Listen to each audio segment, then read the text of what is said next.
I never had the chance to experience belonging and community and connection to nature. It has been something that I have been mainly doing on my own. Welcome to Revivin', where environmental ideas come to life. At Revivin', we aim to connect, learn, and make a difference. So today we are here with the founder of Color Your Trail, Jessyca Isidoro. So thank you for joining us. And we enter this space with great reverence and respect. This will be a really important conversation for us, certainly to have Jessyca. And we fundamentally believe that nature should be a safe space for everyone and a welcoming space for everyone, but we're really aware that it's not. And so the goal of this conversation today is to raise awareness and to start to create safe spaces for people to be outside, to feel welcome, and to be part and connected to the natural world. So, having that said, Jessyca, maybe you give us a little bit of background about yourself, please. Of course, thank you for having me. Sure, absolutely. I'm very happy and very excited to be here today. So, my name is Jessyca Isidoro. I would say that I am a courageous and curious spirit, shaped by many cultures, a change maker, a bridge builder, and a multicultural mind in terms of also my background and how I navigate within different cultures with different people, and also a passionate outdoorsy person. I am born and raised in Austria, Vienna. Yeah. My cultural background is from Angola and Portugal, and I've been also living in Germany and now here in Switzerland. Within this journey, also being outdoors and connected to nature has been also part of it at some point. Yeah. And did you grow up with a connection to the outdoors? Is this a newfound passion for you, Jessyca? One connection to nature was the sea. Mm, So that's also the one part of the culture. And then there were the mountains, which are related to Austria. So I had these two nature, how to say, environments that impact my childhood in a way. I would say that being at the sea, at the ocean, that was more more natural for me. It was also something we did with the family. My parents loved to swim, so I grew up very early with swimming in the ocean. And then being in Austria, having the mountains around, it was a place where we would also go. And as a child, doing these courses in school where you have this summer holiday, or, like these excursions where you go to the mountains, summer camps and winter camps and all that. So, of course, you grow up with doing skiing course and then learning to snowboard and doing this kind of hikes. But this was then something that I did not share with my family. So I had to explore it by myself, and more through education, through school, and a bit through friends.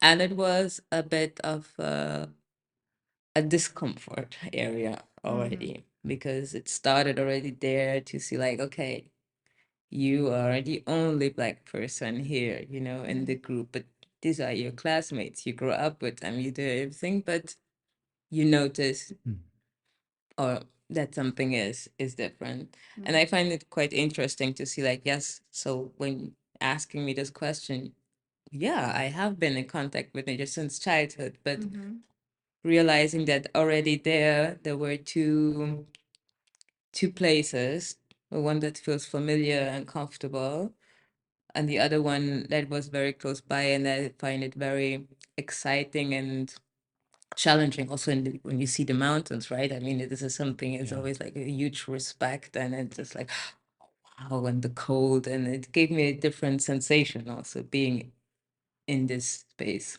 Absolutely. Yeah. Thank you for giving us that background, because some people that we speak with, they've come to nature at a different point in their lives, but maybe it's not necessarily part of their childhood, or maybe it is, but there's a very deep connection there. So it sounds like this is the same for you. And you're quite the athlete, Jessyca. We had a conversation before we were recording, and I do want to highlight this because not only is it an incredible physical feat, but I think it highlights the how you utilize and appreciate the outdoors. And you're a runner, you're a biker, you're a swimmer, you're a hiker. You're proud, are you a surfer as well? Yes. Okay. So maybe there's nothing you don't do. But you had just highlighted you did a long distance run. Do you just want to give a brief background on that? Because it's when we were talking, we were like, oh, we did a short hike the other day. You know, it's really impressive, Jessyca. So please tell us a little bit about that. That's incredible. Yes. I assume you want me to share about the run I did this Thursday around the lake of Neuchâtel, which Yes, please. It's incredible. so yeah, I did 100 kilometer run, easy run. I'm it's I do this for fun. I'm not I don't get paid for doing Yeah, this, so yeah. it's just like for pleasure and at easy. But yes, I had this goal in my mind, or this desire to achieve this, Mhm. and since a while, and it takes certain tries. Like I didn't manage it already at the first time. I have been running already longer distances and then trying to explore also more on the altitude with elevation gains and this. But yeah, so far 100 was just this number that I wanted to achieve. And it was a very beautiful, great experience. I would say it was 14 hours of active meditation and being fully connected with myself, and with my body, with my mind, and in Zen, in pain, in presence. Yeah. Yeah. Yeah. Well, first of Impressive. all, yeah, congratulations on Thank that. you. That's not easy at all. It's quite the achievement. And secondly, I think it highlights how we think and process and behave in nature. I think for everyone, and each time we go in nature, it's a different experience. Like in your 100-kilometer run, it encompassed Zen and meditation and really being connected with your body. And I just wanted to highlight that for each individual who goes into nature, sometimes we're seeking something different. Sometimes it brings up different thoughts or emotions, but rarely do we have the opportunity to connect so deeply with ourselves. I mean, you had 14 hours where you were working on this incredible goal, but you were really connected in a way. And I don't want to speak for you, Jessyca, but that I could only imagine rarely happens in your day to day life, but that this gave you that opportunity. And I think that's really incredible. Yes, it is. And it's I think also it's not just me being with myself, it's also the impact of the environment, what is around me. Like I enjoy the beauty that I see. Um I tried this time not to stop so many times to do pictures of nice flowers and the landscape, because many times like, oh, it is so good. Oh, and I get pictures.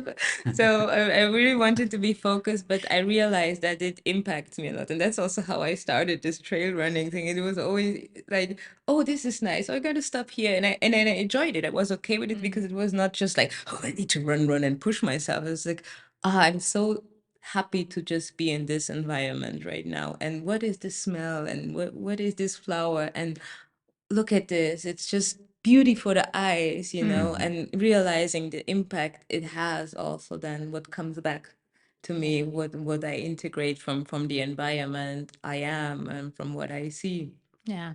That's basically the precious part of being outside. Like I enjoy how it makes me feel, how I can feel a connection, and I can ground myself, and I can learn and observe and just be. Yeah. Yeah, that's really nice. And you clearly have a deep appreciation for the natural world, which is so nice. Jessyca, as we're going to quickly transition out of your incredible athleticism, but we're going to I think to start this conversation, it's important to go over some terminology in the space. And today we're really going to highlight marginalized individuals and communities. That'll be the focus of the discussion. But if you want to give us some of the key terms so that if they come up during the conversation, the listeners know what you're referring to. But also, I know that when we had a pre conversation, you were really helpful in defining them for me. So would you mind kind of enlightening us for those of us who may not understand the terminology in the marginalized space? Yes, of course. I will start with marginalized individuals or marginalized communities. When speaking of them, for me personally, I mean speaking about the voices of people that are often not heard and that their needs are often also not represented. And those individuals can face discrimination or exclusion based on factors like the race, gender, sexual orientation, disability, or background. Then BIPOC, some people say, which says for Black, Indigenous, and people of color.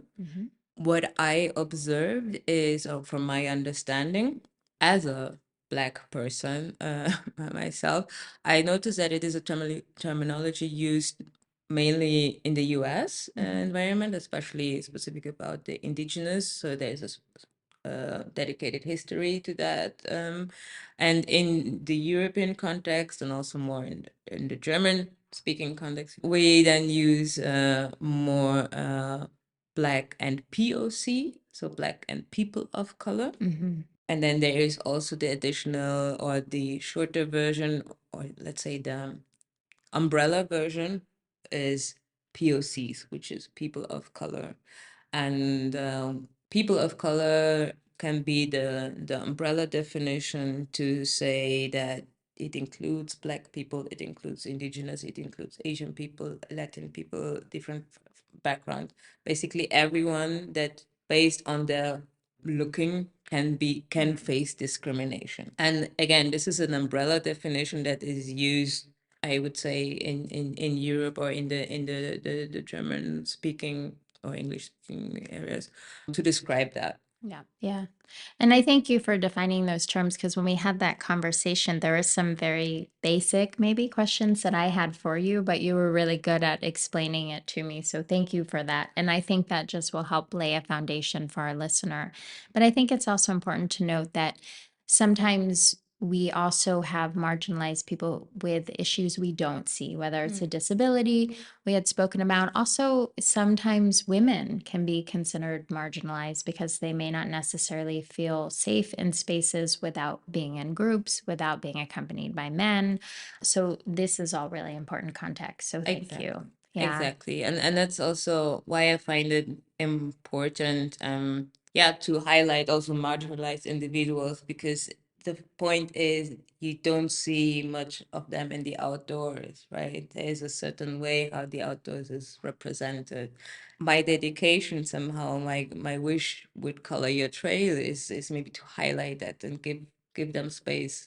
Of course, I can't cover everything, but I mean, this is where I put my attention to it. And also based on my personal experience as a woman, as a Black woman, and also as a person that lives with the invisible disability. So, which all of these are, I have needs that I realize many times are not addressed or don't have space when navigating in the outdoors, or can cause an additional burden besides just the challenge of the activity itself, right? Exactly. The physical intensity. Absolutely. Absolutely. And Jessyca, maybe this is a good time for us to talk about the history of people of color in the outdoors because it's a really, for me, it's really fascinating, but there's a lot of context behind it. So, would you mind talking to us about some of that history? I think it is an important part, a part that doesn't receive or is not included in how the outdoors is being represented. So the history is a part of it that I find is important to have, like the holistic view and being aware that the activity we might do now, where does it actually originate from, Yeah. and have a context also, and then question, well, how comes then we don't see this an example where I would like to mention also the historical part of the authors, but also give an understanding that it's not only or it's not specifically like a journey into the history, but I find that when we talk about the other representation of Black and people of color or marginalized individuals in the outdoors, there's always there's the visible layer, so we don't see these people. So it's like the symptom is we don't see it, but the question is why do we don't see them? And there are different layers. It starts for me. So if we think about the iceberg, right, we have on top the symptom, the fact that there is no representation. Okay, but then what is below the iceberg or under the surface, right? And there, I think that we can structure the layers into systemical and accessibility topics. So one layer can be this one. Then the next layer would be the cultural and the social one. And then on the root causes on the lowest, then also the historical part. And if we look into the first layer, which I would say like the structural layer, it starts with so what is the system that we are living in? How is the education? Not everyone is educated in navigating in the outdoors. Who has the access to it? It comes from, okay, your parents go hiking, your grandparents, and you grew up, you have this knowledge about it. Or also regarding the gears and what do you need to navigate. I mean, if you go for a hike, it's easy in the terms, but you still need proper shoes for that, right? You need to understand what kind of gear you need. But if you go more up on the alpine area, then it gets more tricky, and also for skiing and everything. So it's also like a safety question, but there is an education behind it. Then there is also the financial topic. Who can afford it, right? There's a reason why these gears are also expensive, of course. You know, it costs the production, and also when we speak about sustainability and all that, but we also have to think who can afford having these gears and in order to access the outdoors in this activity for like skiing or snowboarding. I mean, there are already options now with secondhand, with products and rent and everything. So that's good. But again, it's just also a topic. And then there's the physical barrier also. How to get there, not even physical like by public transport or cars, but also people that are in wheelchairs or exactly have a certain specific mobility desire, or again, as I spoke about, the disabilities, also the ones that are invisible that need a certain assistance or whatever. Where is the support for that? And this is also a reason why this can cause a barrier to not access the outdoors, although wanting to, right? And if we go then to the next layer, which was the cultural layer about the beliefs and the norms, it's the terminology used in the outdoors. So it's a bit like this community social thing. Do you treat those that come to this space? It's a bit like this bubble, you know? And yeah, so this is then this layer that I think is mainly faced and mainly addressed also in other organizations. And then on the lowest part, I would say also the root causes and the paradoxity that I find is then if we look into certain outdoor activities, how they are represented. And then if you know the origin of this sport, where it is actually coming from. So it's like there are Black and people of color, indigenous people that have history with nature, with a certain activity. It evolved from this, right? But this is not being addressed anymore or shown. And that's actually, I think that's the sad part, because if we think, yeah, the Mount Everest, right? The history behind it for the Himalayas, it has such a sacred space, you know. Yeah. And till the European came, or let's say, make it maybe more concrete to explain it. So due to factors like colonization, forced migration, environmental racism, and cultural appropriation. It changed the access to this nature environment. So knowing about the Himalayas, the Mount Everest and the Himalayas and the Sherpa that actually have this tradition and culture of being in the mountain, they're not being mentioned and seen. It's just like the white person that comes conquer the mountain and to achieve it, right? And to make it their space and and their personal achievement in a certain way. And that's a bit this explanation, right? How was this environment used before, or how was the connection the indigenous people had with this fascinating nature, and how has it been transformed and represented at the end? Yeah. Another example is also surfing, because as I mentioned, I grew up with the ocean, so I spent time the holidays seeing people surf. I would never go because I didn't see people who look like me surfing, but knowing that actually the origin comes from Polynesia and even from Ghana, and I think, I don't know if it was also Senegal, there was a certain story behind it, seeing that yeah, the local fishers would then surf on these wooden sticks to after the fishing, they would surf back to the shore, you know. So that's a bit, and then kids, it was also used as a play toy or anything. But just to know, like, this is where it is come from. And then, but if you just see how it is now, or if I remember how I looked at it when I was 12 years old, and just seeing white people surfing, and I was like, but I would love to do it, but I don't see anyone who looks like me. The historical connection Yeah. of other cultures with an activity, a sport activity now. And another example also, when speaking about the running, we know that the top runners, you know, are from Ethiopia or Kenya and Yeah. Ethiopia, in their daily life, in their tradition to walk, and then of course living up high and having a certain physical condition, etc. But the point is, they come here in Europe, they participate in races, but they don't have the equal rights. They don't have the equal access, and also the prizes, like the how do you call Oh, it? the prize money, or if they Yeah, it's win. also like, I mean, and we have this, we can say we have this also, like, when we look into sports, women and Yeah. men, right? And Yeah. then we consider this also.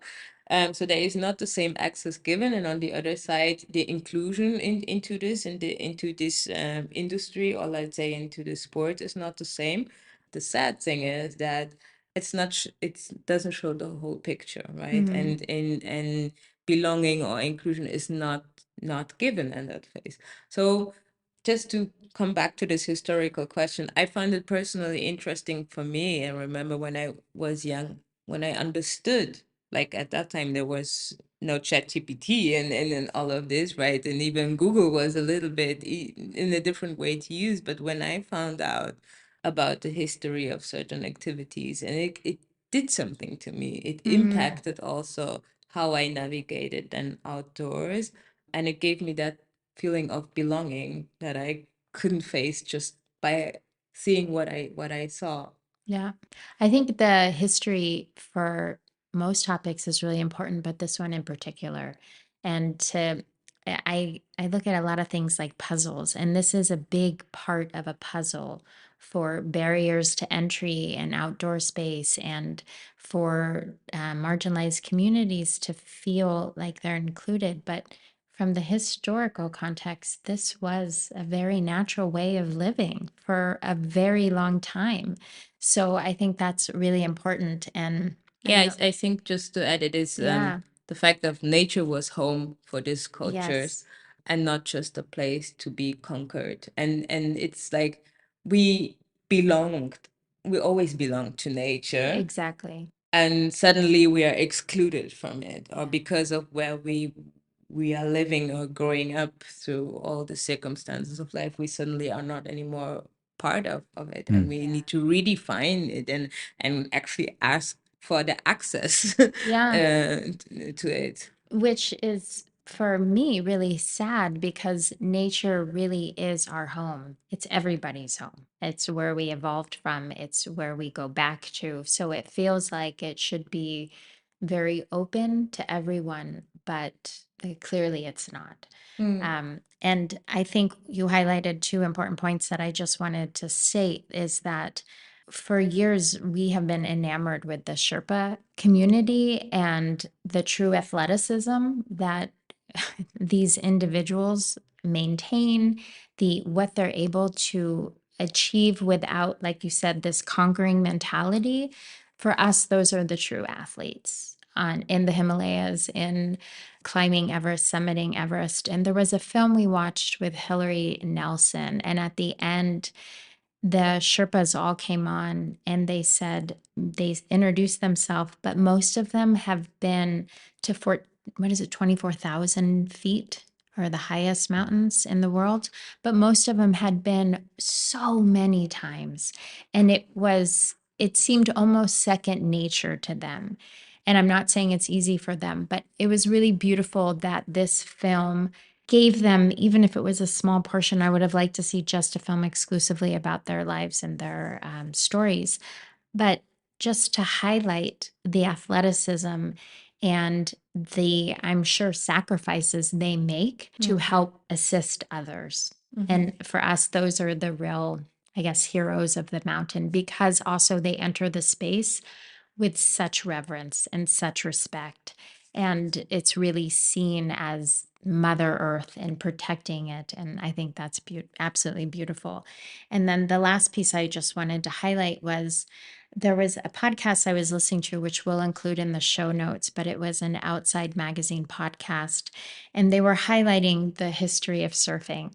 And I thought this was really, for me, very interesting. But there is a documentary film, it's called Wade in the Water, A Journey into Black Surfing and Aquatic Culture.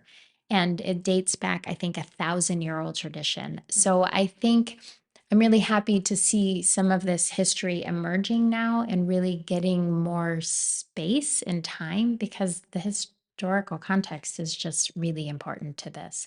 And like you said, a way to redefine people of color being outdoors and feeling included in the space.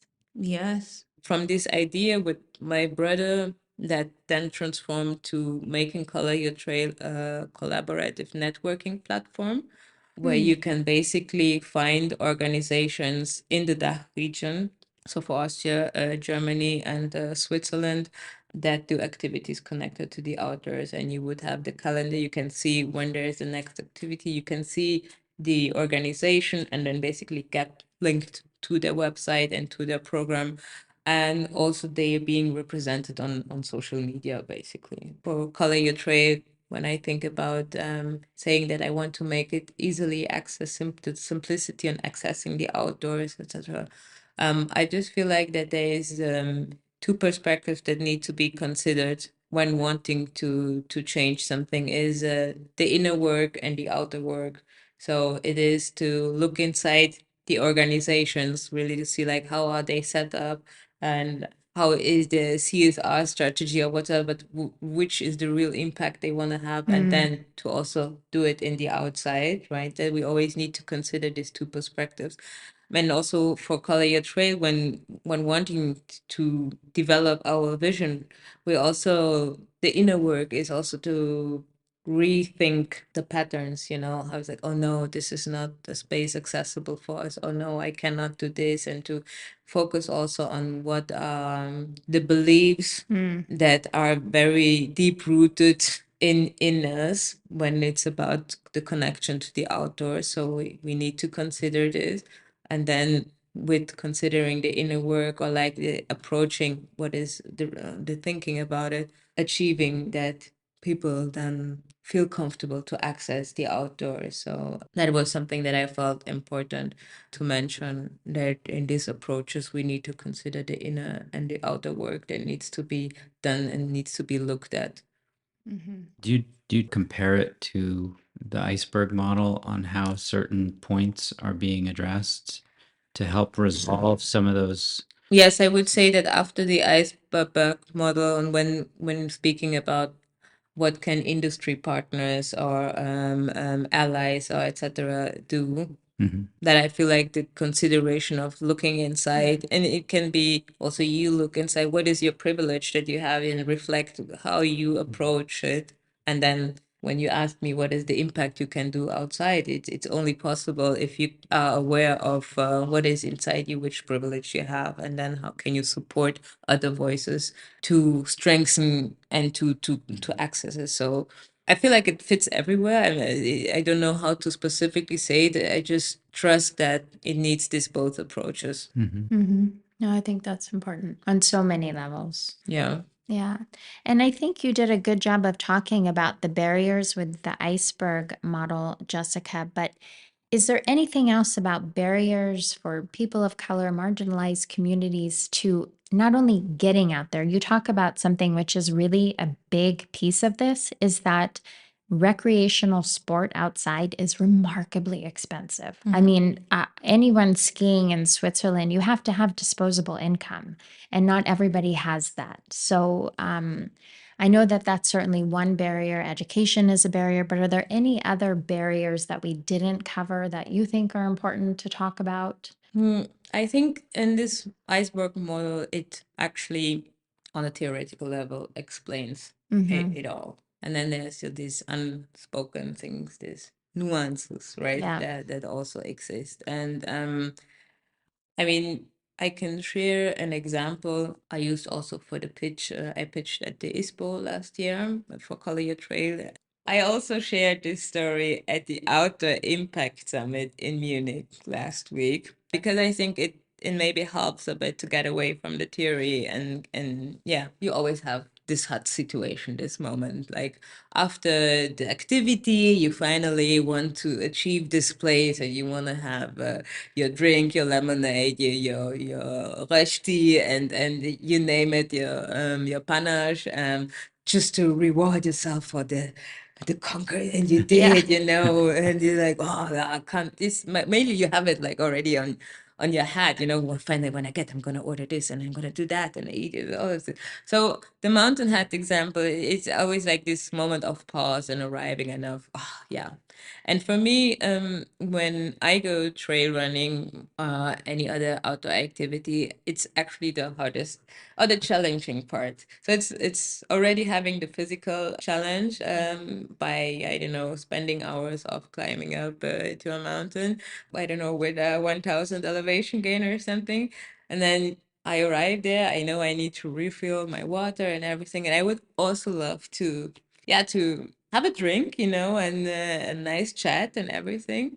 But this is actually the moment where I notice a little freeze in my body because it's like entering this predominantly white bubble, Mm-hmm. and then being reminded again of, you are the other. Oh yeah, you are black. I mean, I know I'm black, but it's not something I'm constantly need to think about. It's just when I face people and the way they look at me, that's then the moment that reminds me, oh yeah, I almost forgot. There's a difference, right? They are surprised to see me, yeah. And so this mountain hut example really shows it that I'm good in nature. Nature doesn't judge me, right? Nature Mm-hmm. just gives me peace and gives me feeling of belonging and reflection and everything. But once I arrive at the mountain hut, that's the moment where I get reminded again, okay, you are up high here, less diversity. So for sure you're gonna enter and something's gonna happen. Even if I don't try to think about it. Sometimes it's not that it's always there, but I enter and then I get these looks, right? And I need to be in a good mental condition or very thirsty and hungry that I enter this space. But at the end, many times I do not go to the mountain hut. I just avoid it because I want to be in my flow of connecting with nature and in peace. And I look at it, I stop, and I have this moment of, can I do it? No, I'm just gonna continue. And so I just continue straight down the trails. Yeah, it's interesting when telling this story because every outdoor person has the connection with the mountain hut, and we need connection in order to understand and have empathy for others, right? Mm-hmm. And it's a really big difference because it's a place of discomfort, feeling out of place in an outdoor space, Yes, which is yes. so funny because you actually think Mm-hmm. it's outdoors, right? No one judges you, but it's this place that reminds me, oh, you are others. You don't belong here. And I mean, just to give you a question, I mean, you being outdoors with your kids or in any activity when you, how many times have you seen a person of color or a black person in the outdoors? And do you notice when it happens? And why do you notice it? I notice it because of the way the people look at me. I get reminded of, oh yeah. Yeah. And I think it's a really fair question to ask, Jessica. And I remember when we first met, you had said that you had asked me that question, and then I was very cognizant of it. Like, how many people of color do I see outdoors? Do I see in certain spaces? And I had just come back from a weekend with my daughter's scouting group, and we were in Kandersteg at the International Scouting Center. And I mean, that's a beautiful space because it brings scouts who I think have a very common ethos, and they're all connected by a love of nature. I think really diverse group of people. But it was an anomaly, I would say, because it draws from a global community. So I was thinking, oh, well, there are a lot of diverse individuals in this setting, but I don't think it's always the case. It's definitely not. And I think when we had initially spoken and you told me the situation about the hut, I think, and we recalled it earlier today, but a part of me really felt so sad about that experience. And we said it earlier, but because for us, that is, the huts have always been a place of refuge. And like you said, if you're doing something physically very demanding, it's a place where you can sit down and have a drink or have a meal, recharge your batteries before you continue on. But my experience is very different than yours because opening that door for you takes a certain level of courage where we walk in and and to be fully transparent, we walk in and we think, okay, we're going to really need to dig deep for our German as native English speakers. So it's one tiny little barrier, and that's our problem to deal with, but it's a very different experience than what you have. So like you said, by telling these stories, sharing these stories, you employ a different level of empathy. You have people think differently about those experiences. And so I thank you for sharing that with us. And having that said, Jessica, what is a way that individuals, companies, outdoor organizations can be better advocates, can be more inclusive to people of color in the outdoors? Good question. Yeah.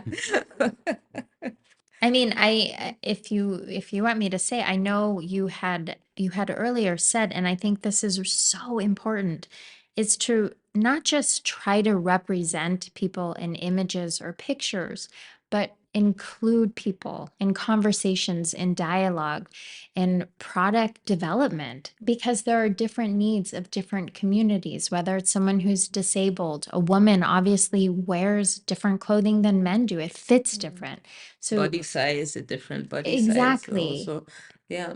No, I think that it starts, the beginning is the visibility because we need to see it in order to also be aware that there is also a different need or there is a different representation. But then it also, especially for brands and the industry, I think that beyond the marketing level and the campaigns and how showing the beautiful diversity outdoor pictures, it's also to listen, to ask and involve marginalized individuals in the process, in the organization or in the product or whatever plan strategy they have, right? So it's not just otherwise you're just being there visible, but you don't have any impact or any voice to speak up, right? And so it's having the space to speak and also to be heard and listen to, right? And be like, okay, that's a good input. So if an organization wants to do something for a more inclusive community, then ask the community what they need, right? If, of course, that, and if we want to be sustainable, or act sustainable, and also in topics of environmental awareness, then we need to include the voices of everybody, right? And make this accessible for everyone, and make the caring for the environment for everyone. Because how like for me, how am I supposed to care so much for the environment if I'm not allowed to access it, if I'm being excluded from it? Hoping that with Color Your Trail and these projects that are happening, to be able to create the bridge to the industry and come together and discuss things together, or work on projects together. And this is somehow where then also belonging and community can grow from, right? When you're really part of it, you come together with people that have the same interest and the same vision, and the same care for our environment and for nature, no matter which aspect, if it's like the athletic part, or if it's just the walk and the healing, and then just the recharge of being outdoors. It should be, everyone should have the access Absolutely. to experience this. Yeah. And I think when it comes to environmental issues, we need everyone on board, and we need allies to help protect and preserve the environment. And like you said, if we're excluding major parts of our population, then we can't work holistically and as a big group to really focus on areas that need our support, environmentally speaking. So I think this is a really important point. And I know you've a few times throughout our conversation today talked about Color Your Trail, but you want to give us some background on that, Jessyca. I know you're the founder of the organization. To speak about the driving force behind Color Your Trail, it's I think in my natural, I've always longed for creating connection to the outdoors. I wasn't just brave enough to do it. And this is where my brother comes in, because he was the driving force, and he was the one who was pushing me to step outside. And he would always share this story of, come on, Schwesterherz, which is heart sister in German. Schwesterherz, you need to put yourself out there. Stop hiding in the forest. You just need to show what you're already doing. I stopped hiding in the forest. I mean, I still like to be there, obviously, but I really continued this project. And so after this whole time of struggle, we started to put the hats together, to brainstorm, and we were sharing ideas. And this feeling when you have someone that is just as excited as you with the project, and at the night you share every idea, you create content, and you think about the strategy, the vision, the mission, and how it could become something big. And my brother was very good at thinking big. And so, yeah, and thanks to him and to this power that he had, and dedication, we were able to start it. You've definitely honored your brother by carrying on Color Your Trail, and all that you've accomplished personally in such a short span of time, Jessyca, is a true inspiration to others, but particularly to people of color. And that you didn't stop, you kept going. And I think I think it's beautiful. Yeah. Yes. Thank you for that. I want to focus on the good thing, right? Yes. And not just ignoring what is the past. I mean, we know that the challenge, I want to highlight the visibility that there are barriers, and industry and people, organizations need to consider them and see them, be aware of it. But at the same time, it should be something light and positive, right? Yes. At the end, the goal is to be in connection with nature, to explore it, but also to care about it, right? And to have this positive look, or the look centered to the future, and to the present and what is coming, while carrying the story also with it. Yes, and it's an important story to carry with it for sure. Yeah, this is Color Your Trail, but the idea, but on the concrete, to share.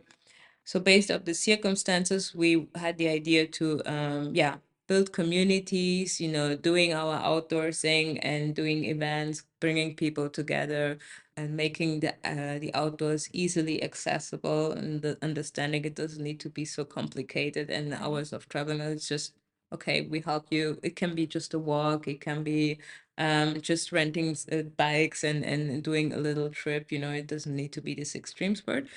And the idea was not to just focus on what we do, but also to highlight those organizations that already do something. There might be someone in a little village there who does something, and to show that, or to highlight that there are different small organizations doing something for marginalized individuals in connection to the outdoors. Because I think the importance is really of being aware that it's not just a one person interest or something like this. And then also to connect those organizations, so to be like to support each other, right? It's Yes. important that, as you were explaining with Revival, that you also would build connect people that have the same vision or interest, and then being able to discuss with different organizations that do hikings or that do any kind of outdoor activity, to brainstorm, support each other, and share their activities. So the social media should also be like different activities, different people of color and different organizations that should be highlighted there. So it's like a go-to hub for the individual ones, but also for maybe the industry to see like, wow, I mean, there are quite some organizations doing something, and to also consider, well, maybe we need to also give them some attention. But of course, the main focus is from my personal perspective, from a personal desire to do it, right? To connect to those people, Yeah. and then create spaces and make it accessible. And it's going, and it's excited to see the feedback also from people, even if sometimes they can't manage to come, but the resonance that coming back is like, oh, so great, I really would like to, and I never knew how. And just the things of reading the maps and the signs of when you go on a hike is something. It's when we go back to the berries, I have not been educated with Yeah. how to do that. So when I started running, and it was mainly here in Basel, so I would just run the Erle and then be back. And then slowly I started to explore, okay, what if I go right here? And then I come there, Yes. and then I would go to Krishona, and I would run everywhere exploring it. But suddenly starting to feel comfortable and understanding how to navigate. And of course, having also friends, especially here in Switzerland, that are in the outdoors, that go hiking, and I learn from them. But it was a self-learning, and on the hard way, right? So I'm trying to, when I organize hikes, I give certain indications, like also on the preparation of the clothing, the shoes, and give a bit of information about the weather. So make sure you take a layer. It's so clear for others, but it's a different approach for the other. And then I also, while hiking, I would explain, so these are the signs, and here you can see we're gonna follow this route, and this is how we're gonna achieve it. And I would also use the topo map, and then share a bit. I'm not an expert. It's just what I learned, and I'm just sharing it with the community, with the others, to also make them feel comfortable to access the outdoors and to go for an easy walk or hike in nature, and not to be scared. Yeah. Mentioning this, of speaking of being scared, is also a topic that safety It's huge. is an important topic when accessing the outdoors. The need to feel comfortable when being outdoors, also to know that, am I safe here? When I'm as a Black person in the outdoors and something happens, can I be sure that they will care about me, or they will help me, right? Or, I mean, we know stories from the US and UK and even here, where it is sometimes dangerous for Black and people of color to be outside, right? And this is also something that's very deep rooted. So you grow up also with, watch out, don't go there, don't do this, it's dangerous. It's dangerous for you. And I think that is also very deeply anchored in in the people or in Black and people of colors vision of how to access how to access those spaces. It's a question of safety. And going back to my personal experiences also, as I said, I think I am a courageous person. Like I really try to explore and I to see how far can I come, like also how can I improve or what is like in a conscious way, like being connected to myself, but also see like, okay, and what's the next level? How can I achieve this? Or I'm being curious about that. But I face the barriers, and especially personally now, when wanting to access, to go, like, for example, on a several day hike and go to, how do you call it? It's not like the mountain hut. The Sakutes. Yeah, exactly. Yeah. Exactly. So, do I feel courageous enough to go on a multiple day hike on my own and then reach these huts to stay there and sleep? Would I feel comfortable in doing this, safe and welcomed? And I feel like I don't know. I don't worry about my physical capacity to do that, but rather if I will feel good in this environment. And we Right. all know how it is to be somewhere where we don't feel comfortable or where we don't feel welcomed. And this is a bit the challenge. Or if I think about doing like mountain hiking, of course I would need a guide and support for that. But how is the guide? Can I trust this person that he would care about my life also, and that he accepts me as a human being, how I am, and will not give me a different treatment?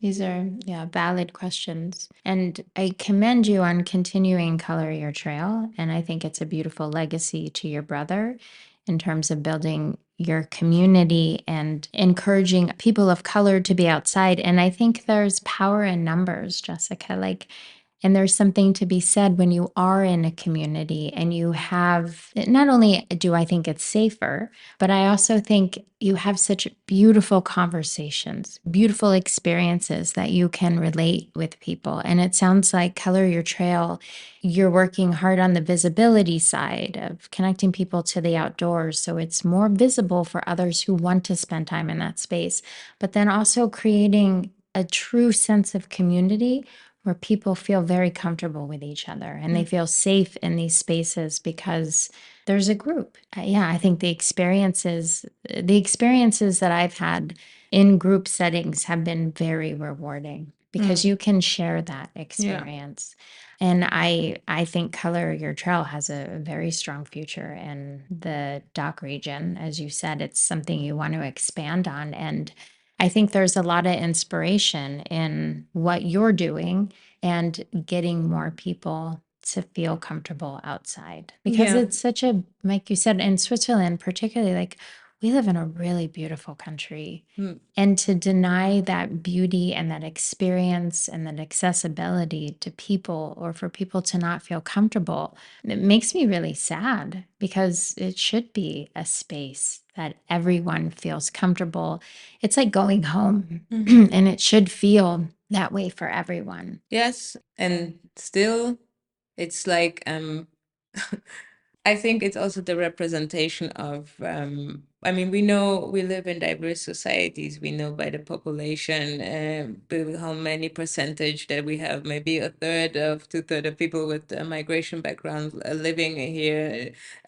But the higher up you go, of course, the less representation you have. But let's how say, should I make the connection with it? It's a bit this sad part that also shows that I can only navigate in these spaces in order to feel safe, like living in the city, in the urban area, and as soon as you go out of it, then it becomes tricky and dangerous. And then although I feel like I need this other space, for me, this is how I can just slow down and just be and actually recharge from the fast pacing life that we are facing in every day. And especially marginalized individuals also need this kind of recovery or moments of just being, right, to benefit from this access, and then and from being outside in nature.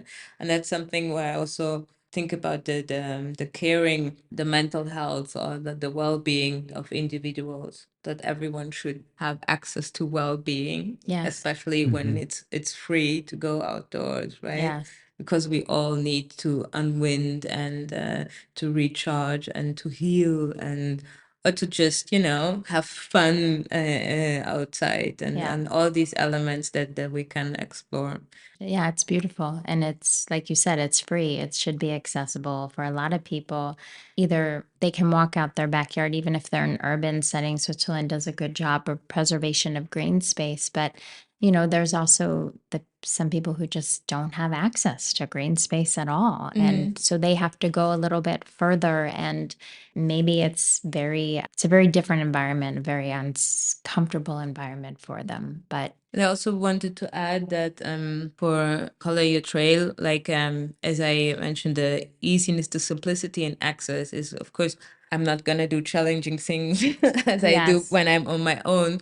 But when planning the hikes, I think about, okay, it's near to urban cities, right? So we meet at Biel train station or Basel train station or like whatever, and from where can we then start to access nature easily in a way that it also fits into the daily life? I really started to adapt also to how others might access, how to make the access easy, and then we can say, okay, we can have different levels. But I learned that there is a need to have it easy accessible in order to integrate it, and to come out of the comfort zone. It's really a lot about, oh yeah, but I don't know, and they always think it needs to be so complicated and everything. But I want to make it easy accessible, and to see that just a 2 hours hike, or walk in nature, how they feel. And I also wanted to mention that a very nice thing that's happening with Color Your Trail is the collaboration with the other organization, mainly in Germany, because they are more active than compared to Switzerland. But it's been nice that since beginning of the year, we have like monthly calls where we share how it's going. We support each other. I mean, we've also been invited to going to talk to different panels or whatever is happening, but receiving the feedback also that they actually enjoy that we come together, we discuss about our projects, the challenges, like, how can we help the community? People don't understand the importance of the right shoes for the hikes, and then we brainstorm together. We share our experiences, how to make also the community safer in accessing the outdoors.